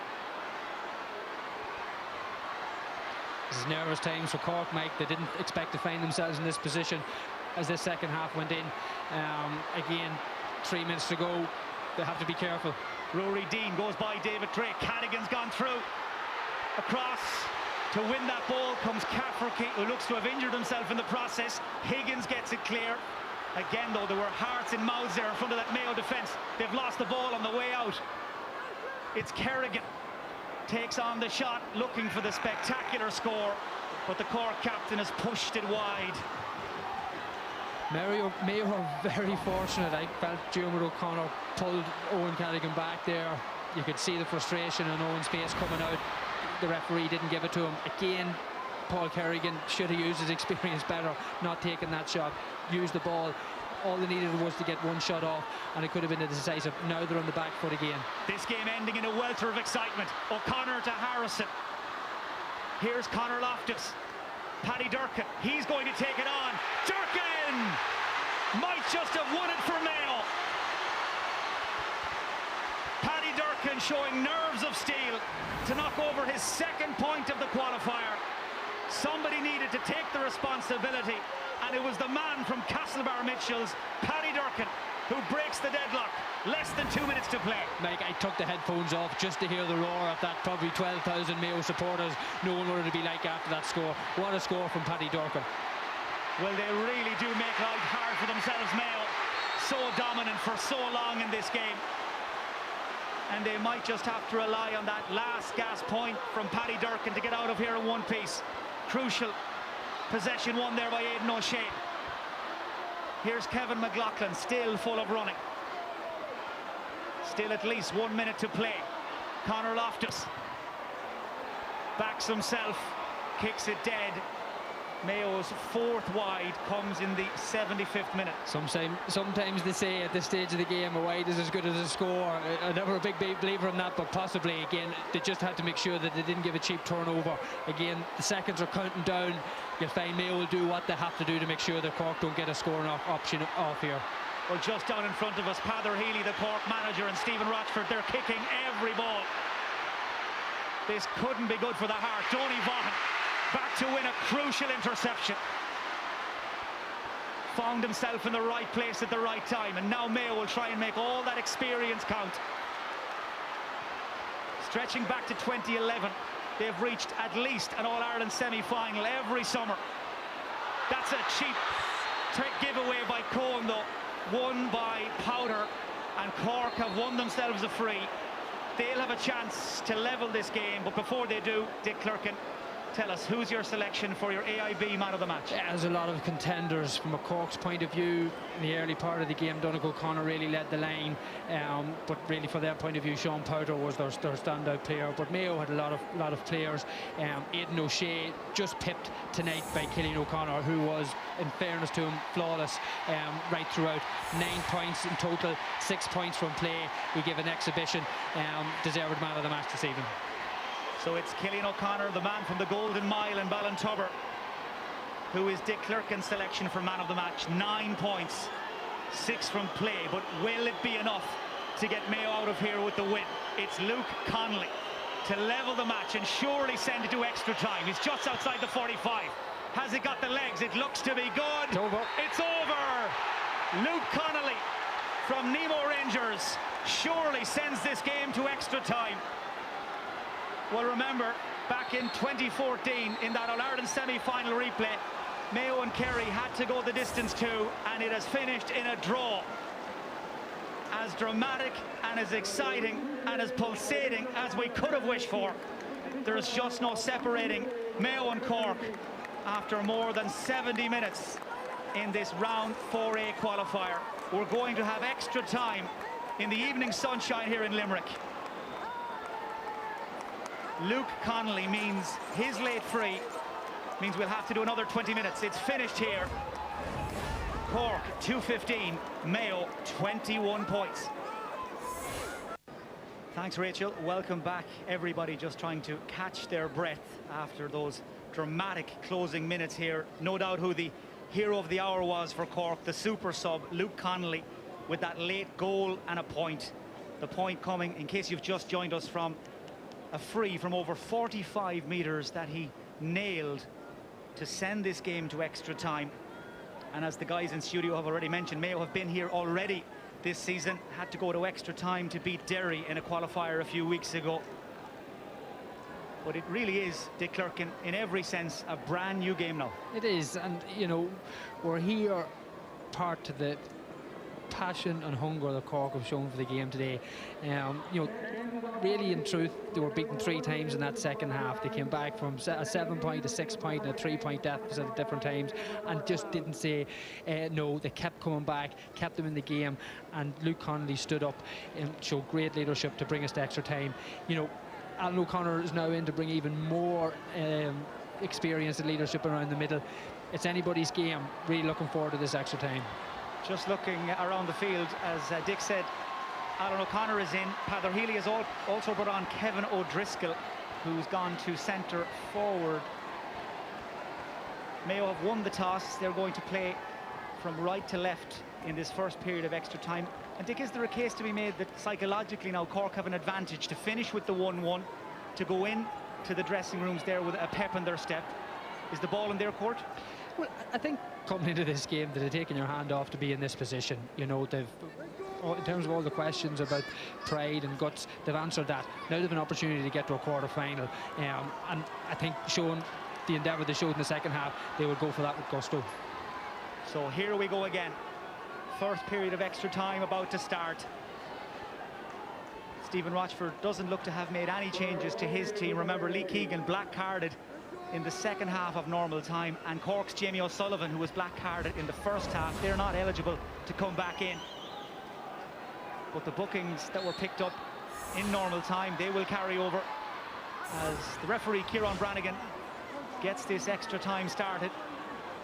And of course, all the while, Kerry and Roscommon waiting in the wings to see who they may meet in the All-Ireland quarter-final at Croke Park next Sunday. There's little or no breeze to talk about, so no advantage to either side in terms of the direction they're playing in. Collins, first touch for the sub, Kevin O'Driscoll. And here's Sean Powder, the man who scored the Cork goal that got their comeback underway.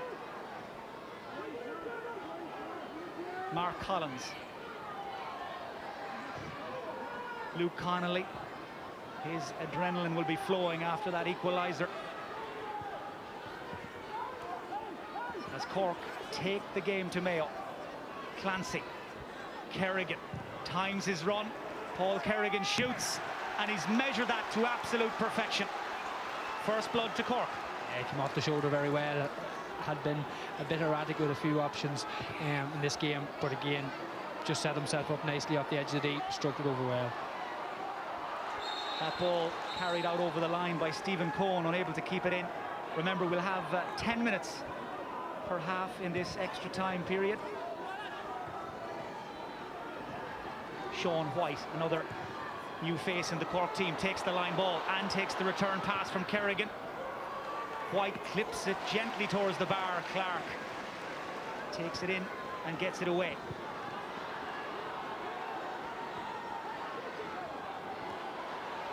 Paddy Durkin takes the return pass from Aidan O'Shea.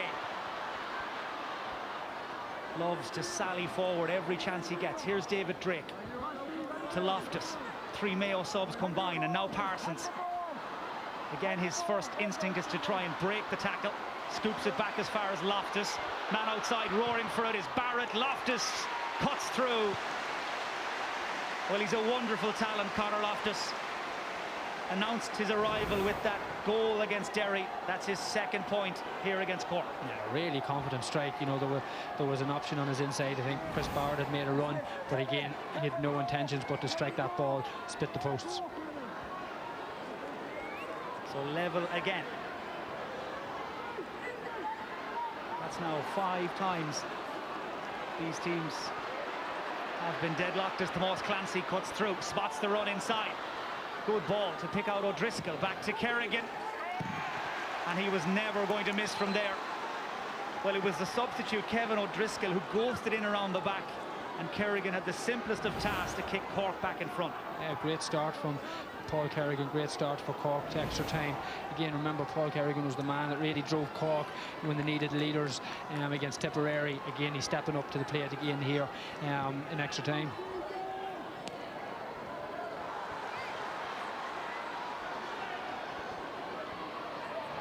Aidan O'Shea, back to Barrett. Mayo trying to settle back into a rhythm again. Off the ball, Sean Powder is down injured, looks to have fallen awkwardly. Loftus waits for Parsons. Parsons goes low. Whistles past Ryan Price's goal. Mayo trying to work the goal opening. Parsons, who scored earlier on in the season against Derry, went for it again. Yeah, probably only a half chance really for a goal. We've seen Tom Parson frequently getting into those scoring opportunities, just taking the handy score, chipping it over the bar. Probably was the right option there in that instance as well. In fact, Parsons' goal earlier in the season came against Tyrone in the Allianz League. He was looking there to hit his first of the championship this summer. Sean Powder has got back to his feet, but the man who's injured now is Kevin Crowley from Mill Street. Heather Healy is being forced to dig into his subs bench again. And of course, in these energy-sapping conditions, temperature 20 degrees or thereabouts, and such a high-paced game, Dick Clerkin, a lot of this now is going to come down to strength and conditioning and energy and fitness. It is, and really neither team should be wanting in that sense, you know, with the amount of experience and miles in the legs, you know, as you said at the start of the game, Mayo are going for their 7th consecutive quarter-final. They're well used to playing at this stage of the year. And a lot of those Cork players as well, you know, athletically, there's never been that many questions asked. So I don't think there'll be much between the two teams on that basis. Cork, by the way, with 2:11 from play so far this evening, as Tony McEntee, the Mayo selector, comes in to make his feelings known. Now Mayo have got the free, but Tony McEntee not best pleased.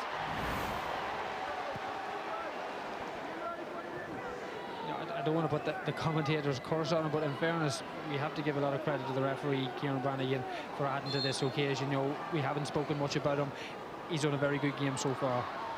Shadow starting to lengthen here now in Limerick as Kevin McLaughlin tries to join the dots. Parsons, man calling for it in the centre is David Drake. His run tracked. McLaughlin has to change direction and bring Brendan Harrison into the game. Now Parsons again.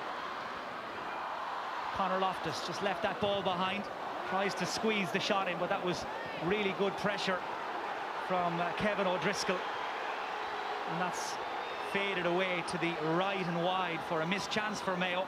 But Driscoll's really made a big impact in these last 5-6 minutes. He has, along with the rest of the Cork substitutions. You know, the Mayo crowd thought that might have been a 45, but I think he just timed his tackle well. Distinctive figure of Cork's own Cadigan, the former county hurler, bringing this forward. Now Kerrigan. Here's Michael Hurley. Looks like he's mad for action. Drives forward. Hurley. That's beautiful from Michael Hurley. Absolutely superb score from the Cork substitute.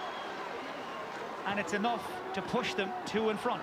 It's just hard to beat a bit of pace. He just showed a clean pair of heels to Chris Bard, but had the composure then to finish the run. Great score.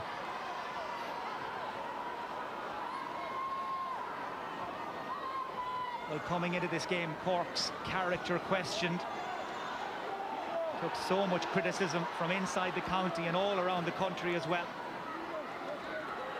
And at times in normal time it looked like they were a beaten docket. 7 points down at one stage, fell 6 points behind again, and then trailing by 2 when all seemed lost, but they managed to dig it out. And just look at that scoreline now. The rank outsiders coming into the game in the driving seat. Stephen Cohen breaks the tackle. Drake back towards Cohen again. Now Aidan O'Shea. Cillian O'Connor pulls out of the centre, and Aidan O'Shea powers his way through to swing it up and over the bar. 28 possessions so far, and that's another point from play.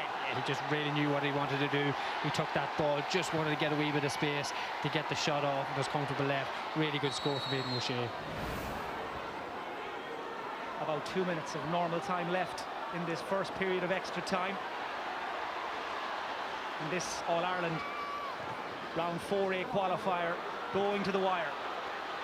Ball sprayed across into the path of Colm O'Neill, who's got Jercafferty for pace. Colm O'Neill takes aim.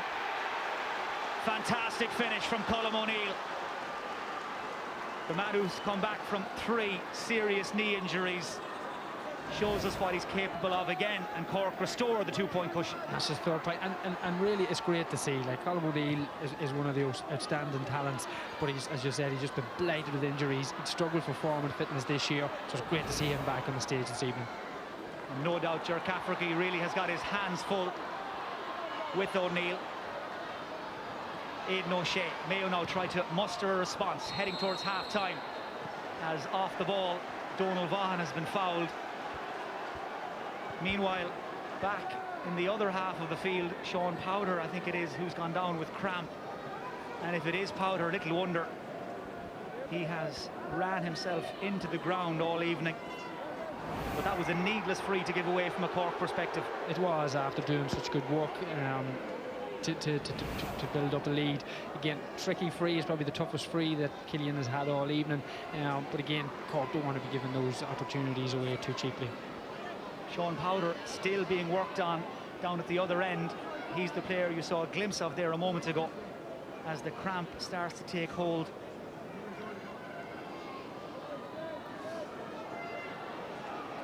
And Dick's selection for man of the match at the end of normal time. Cillian O'Connor tries to block out all the noise, all the anticipation. And O'Connor, so often the man for the big occasion, closes that margin. We're into injury time now at the end of this first period of extra time. And still this game, this outcome, hanging in the balance. It is. Cork going for a short kick out. I would have felt with tired bodies, having to run the ball out from the defence isn't possibly the right option. Maybe let it out a wee bit further. Again, they're going to come under pressure here for Mayo to try and get this ball out.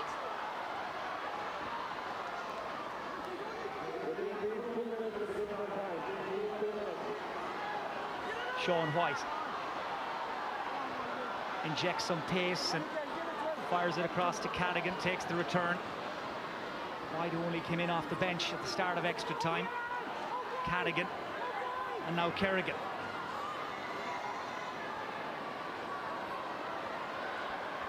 Alan O'Connor is not going to get to that pass as Peadar Healy makes a change. Sean Powder will be unable to continue, just hasn't been able to run off that severe bout of cramp that struck a few minutes ago. And it's Colm O'Driscoll, one of the three O'Driscoll brothers in the Cork squad. He's in.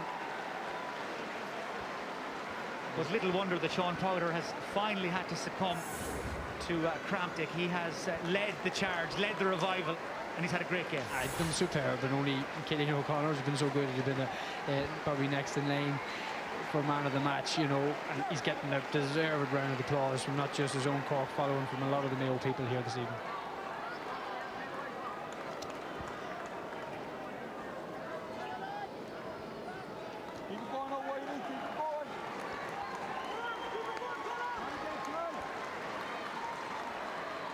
So Sean Powder from Douglas, his evening is over.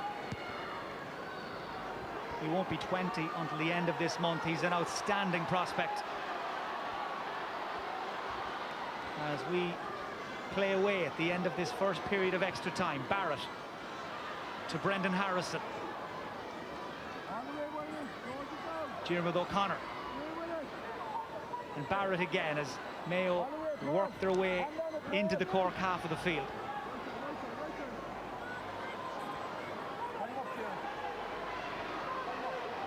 Cork with 14 men back, just trying to clog up the space, close down the options. Parsons fouled by Alan O'Connor. Patient and measured, and eventually Mayo get the scoring chance they came for. Cheap enough, like I'd say. Kieran Bannigan was within seconds of blowing the whistle. You know, you're 2.5 minutes into 2 minutes of extra time. All Cork had to do was just keep the ball in play, and they would have probably got in at half-time. Cillian O'Connor has another opportunity from a similar distance, slightly further out, to bring them in level going in at half-time. So the foul by Alan O'Connor. And the scoring chance for Cillian O'Connor. He's hit 10 points so far. Man who's making his 40th championship appearance this evening. Just directing Brendan Harrison there to get out of his eye line, I think, more than anything. Leaves this one on the floor. Slices through it. It's going to drop just on the edge of the Cork square. Man who comes away with it is Mark Collins, and that will bring the first half of extra time to a close here in Limerick. Cork bring the bare minimum of advantages with them to the break. I think both teams will probably stay out on the field for the brief turnaround. Mayo, the favourites, coming in with some work to do. Cork right where they want to be. At half-time, Cork 219, Mayo 24 points. Thanks, Rachel. Welcome back. Just trying to keep tabs on changes at this stage. It's easier said than done, but it looks like Mayo have brought in two new players for this second period of extra time. Quillan Crowe from Gary Moore has come into the Mayo full back line in place of Ger Cafferty, who's got nothing more left to give, I think. And up front, Evan Regan from Ballina-Stephenites has joined the Mayo attack. Doesn't look like Cork have made any additional changes as the biggest 10 minutes in these team season begins. Cork playing in their famous and traditional colours. They'll play from right to left, defending the city end here in Limerick. As this game sets itself for its final twists and turns. Here's Kevin O'Driscoll. Again, nobody picking him up. Free shot, and that's away and out for Cork's 14th wide. He just had looked up from his left-hand side. Michael Hurry had peeled off, and there was space in behind. Again, better option. Could have been another goal-scoring opportunity for Cork. Man on the ball is Stephen Cohen. David Drake breaking to his right, Vaughan to his left. Instead goes out through the back door to Evan Regan. First touch, first shot, and he's blazed it wide. Well, he feels it got a touch from a defender, but the umpire looking fairly resolute. That's away for Mayo's 7th wide.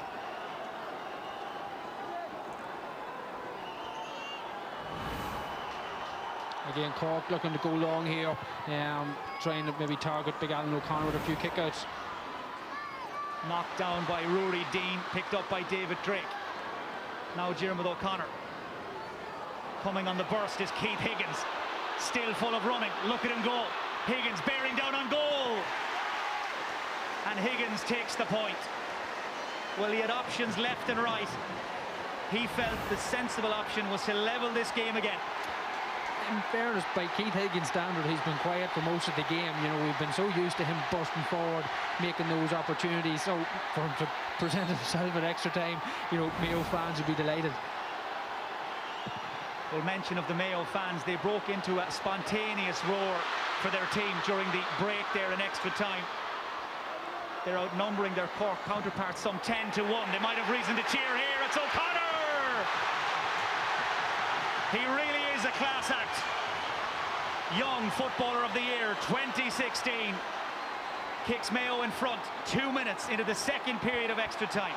Yeah, I know we're hopping all day about the percentage shot. Sometimes when you just have to have a go and they come off, they're great to watch, and that really got the Mayo crowd going. You can hear them behind us.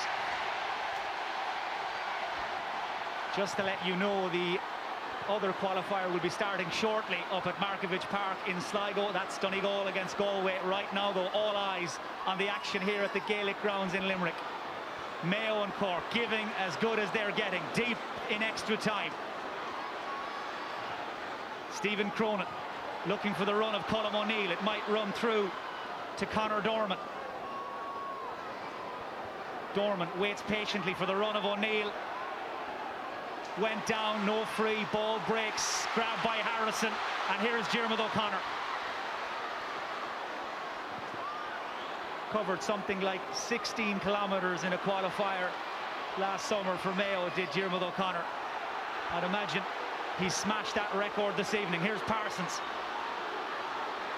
Still full of running. Regan wins that ball out in front, tries to take Colm O'Driscoll on the outside. Linesman David Coldrick feels that that ball last touched a Corkman. And Mike, there's literally players dropping to their feet here and cramped. Like they must be just exhausted. Owen Callaghan was there. He pulled himself up to try and get himself back into the game. Another player's down. You just can't see his number, but look, just stretching. It's really literally who's going to fall over the line at this stage. It's certainly all around the field now. You can see players trying to catch their breath, stretch their legs, and steel themselves for these last 6 minutes as that big Mayo crowd again. More than 10,000 of them here in the crowd of 13.5. Try to rally their team for one more effort. Well, news just reaching us here in Limerick that qualifier in Sligo has started. That game between Galway and Donegal, they've waited for as long as they could. And we will be joining them just as soon as things wrap up here. But there are still at least 5.5 minutes to go. Mayo clinging to a 1-point lead. And still, you'd imagine, a few more twists and turns to come. Well, this will be a big play now in terms of can they fashion a score or a free, just keep possession. You know, every ball is going to be critical now in these last few minutes. So after that stoppage, Cillian O'Connor slips as he makes contact, might fall kindly for Loftus. He has it, Loftus goes low. It's a 45, caught a Cork man on its way through. Well, he's a natural-born goal scorer, hit 2 in the All-Ireland Under-21 final last year, and no doubt he was going for it here. He was. Listen, far from me to tell him he should have been going up for his point. He's a classy forward, but listen, point ahead, you're going into the last couple of minutes, nice simple score. I think most people in the ground would have been happier he had taken that. Well, Stephen Rochford obviously felt there was a need for speed in that Mayo forward line in the final quarter. He brought Conor Loftus in for Andy Moran, and Loftus has been buzzing around since his introduction. Looks like Alan Dillon is about to come into the game for Mayo. Cork are preparing Michael Shields to make his reintroduction, as all eyes fall onto Cillian O'Connor again.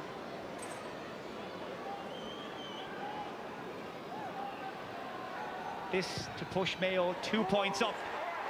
There was never really any doubt. He's just in one of those moods. Yeah, and to kick that with tired legs at this time, and to strike it so well, all things considered, massive score. Practice makes perfect for O'Connor. Mayo 2 up with less than 4 to play, as in comes Alan Dillon. It's his 133rd appearance, second only now to Andy Moran in the list of appearances for Mayo, and Diarmuid O'Connor is just all out, nothing left. His day's work is done. Yeah, he's given a very honest shift. Maybe he didn't sparkle all the time, but put in a huge amount of work all evening.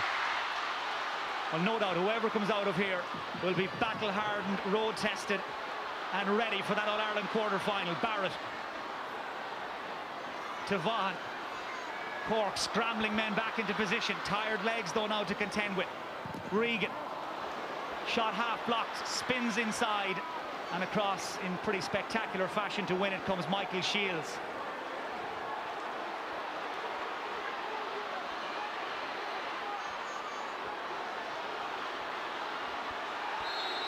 That's a foul on Rory Dean. Free to Cork. The clock against them now. They need to manufacture a couple of scores in a couple of minutes. They have brought so much to this game. But are they to leave empty-handed? Will all their valiant efforts be for nothing ultimately? Michael Hurley, the little show and go to take Dillon. He has Dillon for pace. Hurley still selling dummies. Hurley shoots. That's some solo score from Michael Hurley. Selling dummies like they were going out of fashion, one between them again. What a score at this stage of the game. With that energy, Cork should be giving him the ball at every opportunity coming into these minutes, because you could see Mayo players just weren't fit to keep with him when he just dropped the shoulder and turned on the afterburners.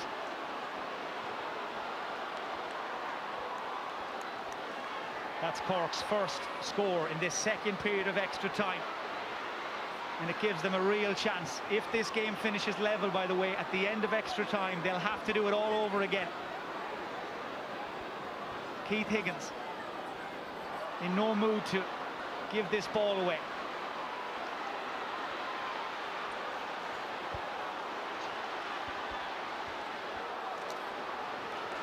We're into the final minute of normal time as Mayo try to play keep ball.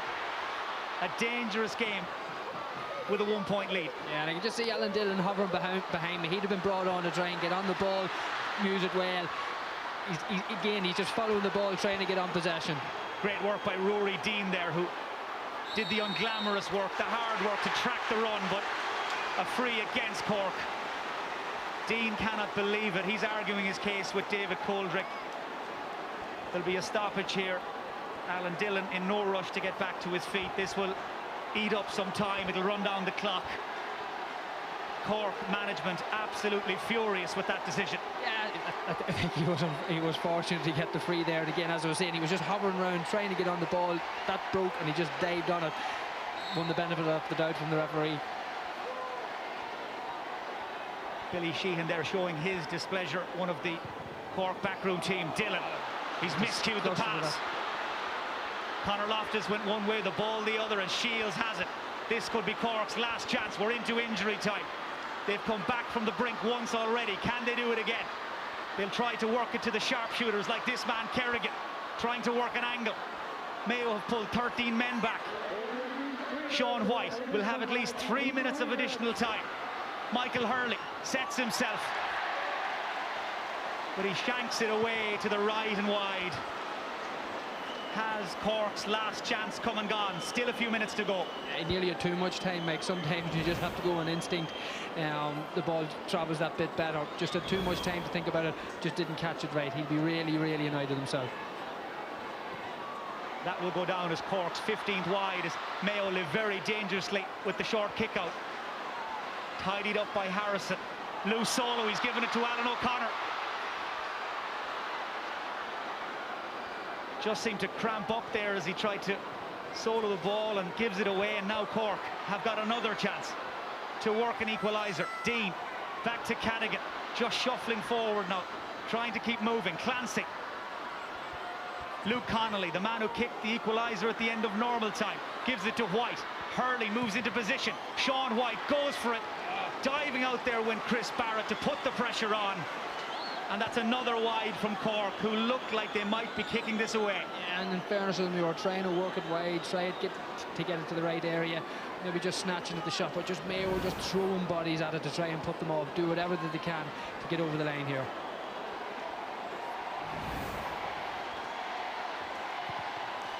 Well, it's one of those games, as the cliche goes, that neither of these teams really deserve to lose, but one of them will be heading out of Championship 2017. It will be Cork, unless they can engineer an equaliser in the next 60 seconds. Alan Dillon, Paddy Durkin,